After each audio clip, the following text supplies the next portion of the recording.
मते भक्ति वेदांत स्वामिने इति नामिने नमस्ते सारस्वती देवी गौरवाणी प्रचारिणे निर्विशेषः शून्यवादी पाश्चात्य देश तारिणे। श्रील प्रभुपाद की जय, श्री गुरु महाराज की जय, अनंत कोटि वैष्णव वृंद की जय, ग्रंथराज श्रीमद् भागवतम की जय, निताय गौर प्रेमानंदे हरि हरि। तो आज श्रीमद् भागवतम पहला स्कंद अध्याय संख्या 8 और अध्याय का नाम है महारानी कुंती द्वारा प्रार्थना एवं महाराज परीक्षित की रक्षा। तो इसमें आज श्लोक संख्या है 20। तथा परमहंसानां मुनीनां अमलात्मनां भक्ति योग विधानार्थ कथं पश्येमहि स्त्रियः।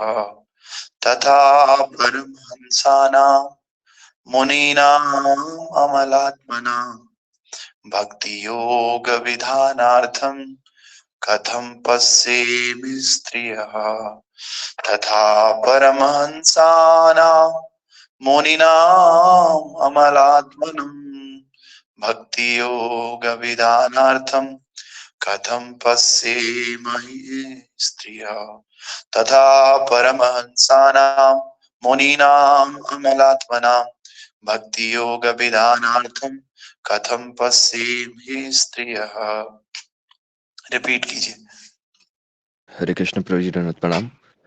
तथा तथा परमहंसानं मुनीनाम् अमलात्मनं भक्ति योग विधानार्थं कथं पश्येमहि स्त्रियः। हरि बोल। और हरे कोई? कृष्ण प्रभु जी। तथा तथा परमहंसानां मुनीनामलमात्मनां भक्ति योग विधानार्थं कथं पश्येमहि स्त्रिया। ओके, और कोई भक्त? हरे कृष्ण प्रभु जी। तथा परमहंसानां मुनीनाम् अमलात्मनां भक्ति योग विधानार्थं कथं पश्येमहि स्त्रिया। हरि बोल। ओके, हरे कृष्ण प्रभु जी। तथा परमहंसानां मुनीनाम् अमलात्मनां भक्ति योग विधानार्थं कथं पश्येमहि स्त्रियः। ओके, और कोई भक्त?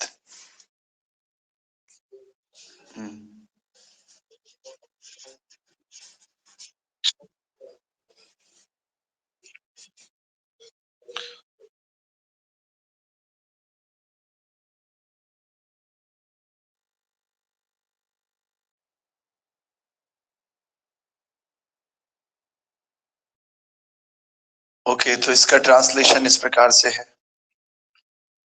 You yourself descend to propagate the transcendental science of devotional service unto the hearts of the advanced transcendentalist and mental speculators who are purified by being able to discriminate between matter and spirit.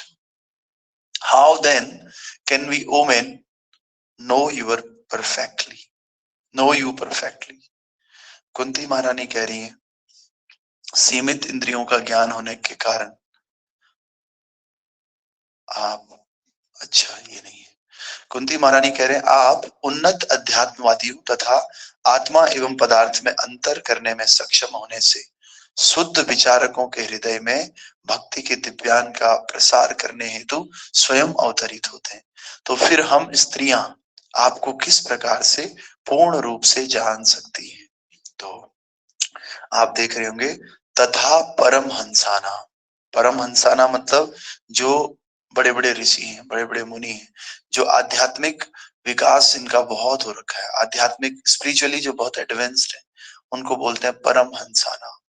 मुनि नाम अमलात्मना, मुनि मतलब जो विचार करते हैं, मनन करते हैं, उनको मुनि बोलते हैं। और अमलात्मना मतलब जो आत्मा और पदार्थ इन दोनों में अंतर कर सकते हैं, अमलात्मना उसको बोलते हैं। भक्ति योग विधानार्थम, यानी कि जो भक्ति योग के विज्ञान को संपन्न करने के लिए, कथम पश्येमहि स्त्रियः, कथम मतलब कैसे, पश्चिम देख सकते हैं, स्त्रियां हम स्त्रियां कैसे देख सकती हैं, आपको कैसे समझ सकती हैं। तात्पर्य भाई अर्चनीय वंदनीय प्रातः स्मरणीय जगत गुरु शिला प्रभुपाद जी द्वारा, शिला प्रभुपाद की जय। तो प्रभुपाद कह रहे बड़े बड़े दार्शनिक चिंतन, ये तक बड़े बड़े दार्शनिक फिलोसोफर्स तक भगवान के धाम नहीं पहुंच पाते। उपनिषदों में कहा गया है कि परम सत्य परमेश्वर बड़े से बड़े दार्शनिकों की चिंता शक्ति के परे है। वे महान विद्या महानतम मस्तिष्क द्वारा भी नहीं जाने जा सकते। संसार में कोई कितना ही इंटेलिजेंट क्यों ना हो, लेकिन वो भगवान को नहीं समझ सकता, और सब समझ जाएगा, प्रभु को नहीं समझ सकता। और ये भगवान इनकंसीवेबल है, चिंतन शक्ति से परे है भगवान। वे महान विद्या या महानतम मस्तिष्क द्वारा भी नहीं जाने जा सकते। उन्हें वही जान पाता है जिस पर उनकी कृपा होती है। अन्य मनुष्य भले ही वर्षों तक उनका चिंतन क्यों ना करता रहे, वे अज्ञेय ही रहते हैं। इस तथ्य की पुष्टि महारानी कुंती द्वारा होती है, जो एक अबोध स्त्री की भूमिका निभा रही। स्त्रियां सामान्य रूप से दार्शनिकों की तरह चिंतन नहीं कर सकती, लेकिन उन्हें भगवान का आशीर्वाद प्राप्त है, क्योंकि वे भगवान की श्रेष्ठता तथा सर्वशक्तिमत्ता पर तुरंत विश्वास कर लेती और बिना किसी संकोच के नतमस्तक हो जाती। भगवान इतने दयालु हैं कि वे किसी ऐसे व्यक्ति पर ही विशेष अनुग्रह नहीं करते जो महान दार्शनिक होता है। वे उद्देश्य की निष्ठा से परिचित होते हैं। इसीलिए प्रायः किसी भी धार्मिक उत्सव के स्तर पर स्त्रियां बड़ी संख्या में एकत्रित हो जाती हैं, और प्रत्येक दशा में या प्रत्येक देश में धर्म के संप्रदाय में ऐसा लगता है कि धार्मिक कार्यों में स्त्रियों की रुचि पुरुषों से अधिक होती है। भगवान की सत्ता की स्वीकृति की यही सरलता निष्ठा रहित धार्मिक दिखावे से कहीं अधिक प्रभावशाली। तो प्रभुपाद जी क्या कहना चाह रहे हैं कि जो स्त्रियां होती हैं सामान्य रूप से फिलोसॉफिकली बहुत ज्यादा नहीं सोचती, और लेकिन क्या है उनका भगवान के उनका एक विशेष तरह का आशीर्वाद है स्त्रियों के ऊपर भगवान का। क्यों? क्योंकि वे चाहे फिलोसॉफिकली समझे या ना समझे, लेकिन उनको भगवान की श्रेष्ठता पर और भगवान के ऑल पावरफुल होने पर पूरा विश्वास होता है, पूरा फेथ होता है कि भगवान ही सब कुछ है, और वे बिना संकोच के भगवान की सेवा शुरू कर देते हैं। आपने देखा होगा बहुत सारे मेल्स को प्रीच कर लो, फीमेल को प्रीच कर लो, माता जी जल्दी प्रीच हो जाएंगी। क्यों? भगवान की कृपा है, तुरंत विश्वास कर लेती है माता जी, और करना भी चाहिए। और भगवान इतने दयालु हैं कि वो ऐसे व्यक्ति पर विशेष अनुग्रह नहीं करते जो महान दार्शनिक होता है। मेल बहुत ज्यादा पर होगा, बहुत ज्यादा दर्शन झाड़ता होगा, शास्त्र झाड़ता होगा, भगवान नहीं उस पे करेंगे, अनुग्रह नहीं करेंगे। किस पे अनुग्रह करेंगे? इस तरह की माताओं पे अनुग्रह करेंगे जिनका इंटेंशन बहुत क्लियर है। फिलोसॉफिकल अंडरस्टैंडिंग कैसी भी हो चलेगा, कैसा बोलने का तरीका हो सब चलेगा, लेकिन उनका इंटेंशन बहुत क्लियर होता है। इसीलिए प्रायः किसी भी धार्मिक उत्सव पर स्त्रियां बड़ी संख्या में एकत्रित हो जाती, और प्रत्येक दशा में ऐसा लगता है कि स्त्रियों की रुचि धार्मिक कार्यों में पुरुषों से ज्यादा है। तो ये क्यों ज्यादा है? क्योंकि उनकी भगवान में निष्ठा ज्यादा है। वो ब्रजवासी की तरह भाव है। ब्रजवासी नहीं समझते कि भगवान पूर्ण पुरुषोत्तम भगवान है। फिलोसॉफीज आपको ब्रज में सुनने को नहीं मिलेंगी, आपको ब्रज में एक ही भाव मिलेगा। भाव की प्रधानता माताओं में ज्यादा होती है, और भगवान कहते हैं भाव का भूखा हूं मैं, भाव ही बस एक सार है, जो मुझे भाव से भजे उसका बेड़ा पार है। भाव की ही प्रधानता है, हमारे एक्शंस की उतनी प्रधानता नहीं है, हमारे इंटेलिजेंस की उतनी प्रधानता नहीं, हमारी फिलोसॉफी की उतनी प्रधानता नहीं है, हमारे शास्त्र नॉलेज की, हमारे रीडिंग हियरिंग इनकी उतनी प्रधानता नहीं है जितनी भाव की प्रधानता है।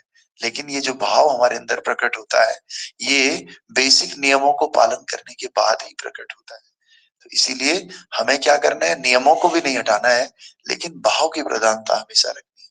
भाव क्या है कि भगवान भूखे होंगे, भगवान बिना लाइट के कैसे जल्दी मुझे घर जाना है और लाइट जलानी, हम तो अच्छा अच्छा खा रहे हैं लेकिन भगवान को तो हमने भोग ही नहीं लगाया, भगवान कैसे खाएंगे? ये भाव है।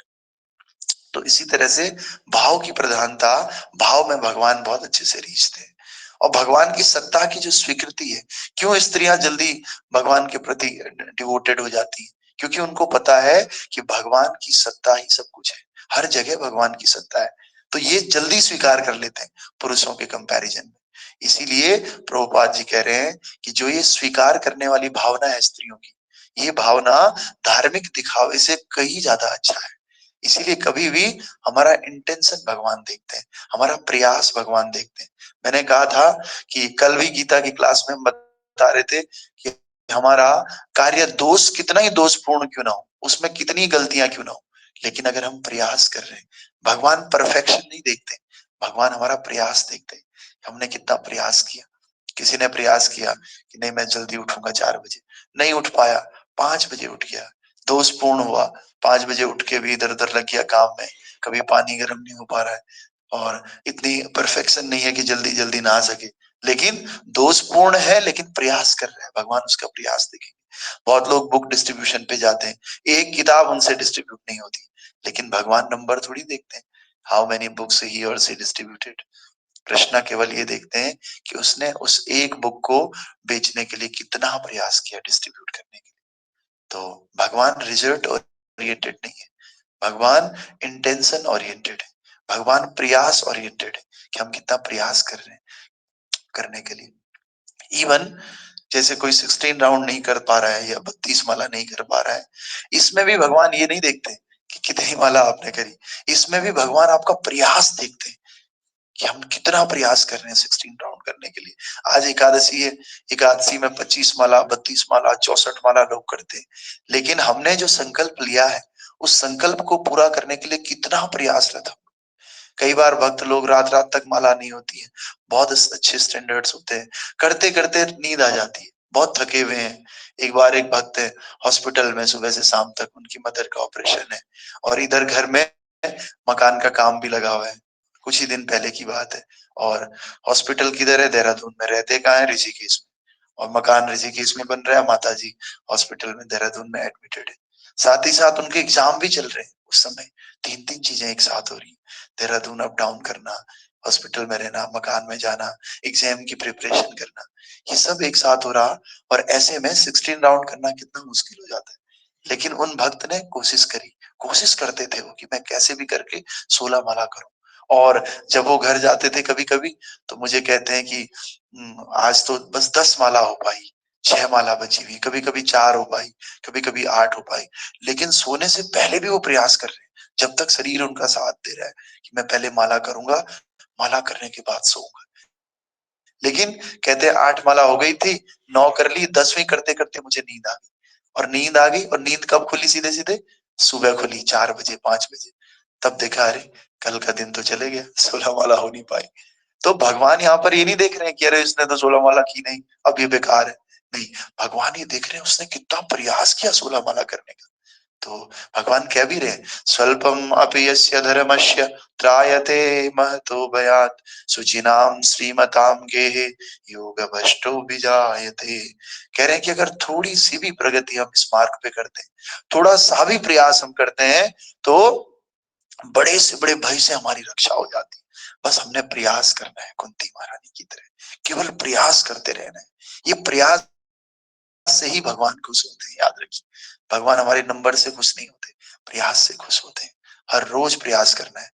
तो इसी प्रकार से कल हम देखेंगे जो हम रोज गाते हैं, कृष्णाय वासुदेवाय देवकी नंदनाय च नंद गोप कुमाराय श्री गोविंदाय नमो नमः।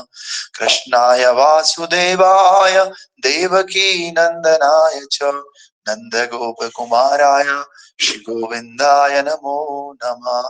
सबसे इंपॉर्टेंट कोई श्लोक अगर है तो ये है। आज से कुछ समय पहले ऋषिकेश में एक वृंदावन के भक्त आते थे, उनका नाम है परम पूज्य राजेंद्र दास बाबा जी महाराज। वो महाराज रामानंदी वैष्णव है, और वृंदावन में उनका मलुक पीठ करके आश्रम है। तो संत मलुक बहुत ही महान हुए। तो वो महाराज जो है बहुत अच्छी कथा करते हैं, भगवान की भागवतम करते हैं। तो जब मैं वहां पर गया उस दिन, तो उस दिन यही प्रसंग चल रहा था, कुंती महारानी। तो महाराज बताते हैं कि अगर आपको जीवन में सुख और शांति चाहिए, और अगर आपको बहुत कम प्रयास करना है, कम प्रयास करने से भगवत धाम जाना है तो आपको इस श्लोक की शरण लेनी होगी, कृष्णाय वासुदेव। ये अगर आप बोल देते हो तो इसमें सब कुछ आ गया। कृष्ण भी आ गए, वासुदेव भी आ गए, देवकी भी आ गए, नंद भी आ गए, इवन वृंदावन के ब्रजवासी भी आ गए, और भगवान श्री कृष्ण का नाम गोविंद भी आ गया। तो इसलिए वो कहते हैं ये श्लोक याद कर लो बस, और श्लोक याद करके लिए हमेशा इसको बोलते रहो। इसीलिए इस्कॉन में भी इसको इंट्रोड्यूस कर दिया, कृष्णाय वासुदेवाय देवकी नंदनाय च नंद गोप कुमाराय श्री गोविंदाय नमो नमः। फिर महाराज आगे कहते हैं अगर आपको पूरा श्लोक याद नहीं हो रहा है तो आप इसको आधा कर लीजिए। एक श्लोक भी अगर आप करते हो तो हो जाता है। अगर वो कह रहे हैं अगर आधा भी नहीं कर रहे हैं तो इसका 1/4 कर लो, और 1/4 भी नहीं कर रहे हैं तो इसका एक शब्द याद कर लो, गोविंदाय नमो नमः। लेकिन हम तो इतने तो है नहीं, अनपढ़ तो है नहीं जो इसको नहीं याद कर पाएंगे, आराम से याद कर सकते हैं। बल्कि कई लोगों को ये याद होगा भी, कुछ नहीं करना है, बहुत आसान श्लोक है। कृष्णाय वासुदेवाय देवकी नंदनाय च नंद गोप